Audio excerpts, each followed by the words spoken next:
Okay, this is going to be a short video, and it's going to be about this this setup that I had. Now in the previous video, if you saw till the end, the brakes kept binding up on this sprocket drum here. That's a big problem because, well, I can't ride the thing. It's just not going to move. So I went digging around on the internet, and apparently with this setup here, it's very common. So this is an Azusa product, AZUSA, however you want to say it. So this brand of product you can get on almost all online retailer for karting.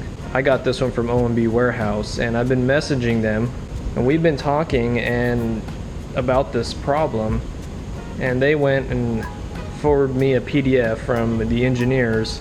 Apparently it is a very common problem with these things where your brakes will kind of rub, and in my case they're actually locking up. Like, I can't move the wheel. I mean, you've seen I used both hands to try to turn it, and it will not turn.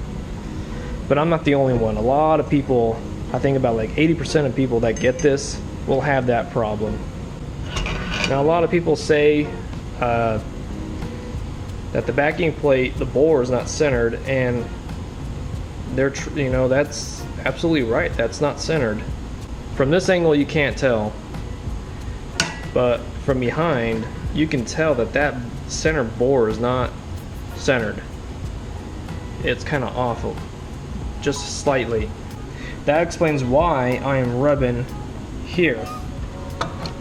And the people online just say use chalk, or someone even used lipstick to see where you're rubbing at on the brake shoes, and I don't need to do that because you can already see where I'm rubbing.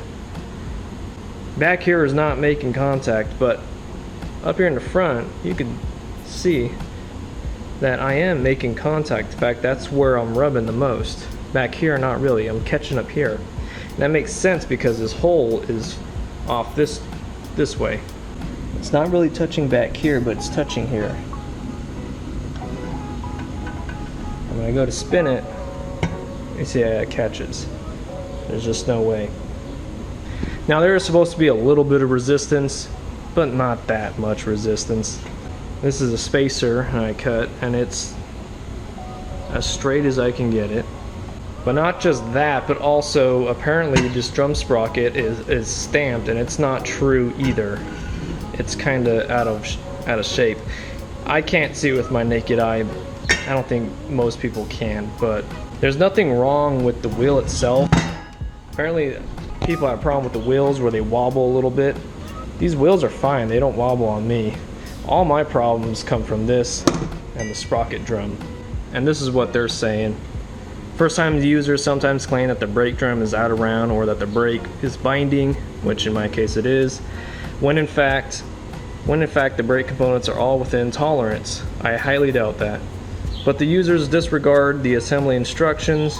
Proper procedure listed below says position the brake components, all the brake stuff here, on the bike frame using axle to align the brake assembly with the axle hangers. Ensure that the backing plate is both perpendicular and concentric with the axle. That's what I already did. You don't need to put it on the bike because it's concentric like this. That's fine. Again, using the axle as an alignment tool, take a partially assembled tire wheel drum brake combination with nuts and bolts barely finger tight. Then slide wheel assembly onto the axle within the frame members and into the brake assembly, allowing the drum to float relative to the brake components when the wheel drum combination rotates freely with the least touching. Begin to tighten the nuts a little at a time in random sequence. Now this step kind of confuses me because I don't know if they're talking about these bolts here or the ones inside your drum. Because the ones inside your drum, you can't. If you have this in there, you cannot tighten those nuts at all. You have to constantly take this thing out, which I can't take it off with one hand.